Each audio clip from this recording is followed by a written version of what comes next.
Hi, my name is Michelle Pearse, CEO of the Australian Christian Lobby, and it's time for another weekly wrap where we bring you news from a Christian perspective. Our first topic is a concerning one.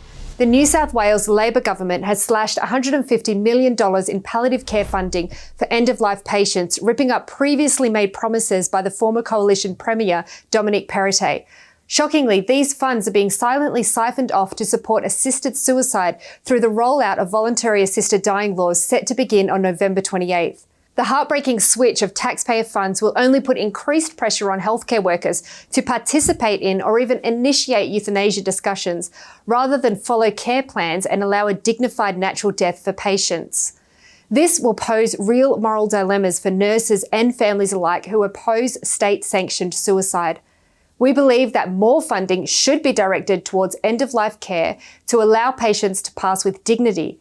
Precedence must be given to funding care that upholds the sanctity of life rather than a procedure that seeks to extinguish life. We urge the New South Wales government to reconsider its priorities and its implementation of voluntary assisted dying laws. Moving on to Queensland, we continue to be deeply concerned about the Palaszczuk government's plans to fully decriminalise prostitution.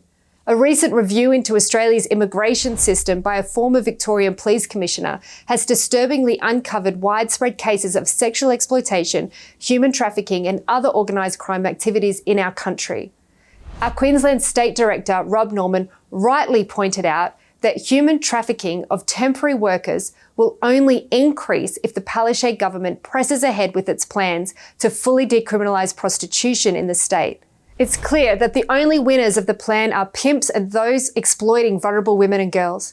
We ask that you join our campaign to urge the Queensland government to reconsider its path and instead follow the example of Honourable Nicola Centofanti, who has introduced a bill into the South Australian Parliament that will prosecute pimps and third parties profiting from prostitution and provide exit paths for prostituted persons. In Western Australia, we're responding to your many requests to release the voting breakdown of MPs regarding the recent abortion laws that passed without amendments. The fight to protect the unborn continues and will ensure accountability for those who support such laws. We ask that you do the same when it comes time to vote. Please read this edition of the E-News for more of those details. Victoria has entered a new chapter after the shock resignation of Premier Dan Andrews last week. While many Victorians will still be processing the sudden change, we joined with many in reflecting on the damaging legislative legacy he's left through the introduction of late-term abortion laws, gender theory in schools, and restrictive regulations on faith-based institutions. These changes curtailed freedoms of faith, speech, and parental rights, which will not be easily undone. Our efforts to restore common sense values in Victoria continues with the prospect of change on the horizon, but we remain dedicated to our 3-year plan leading up to the election to bring about positive change in Victoria, and we invite you to prayerfully join us on this journey.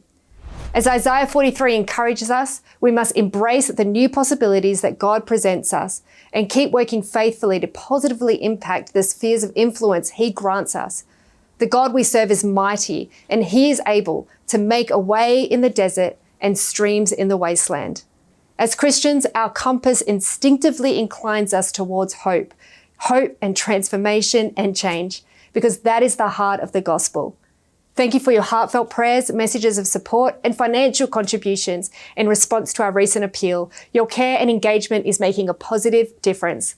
God bless you, and I'll see you next week.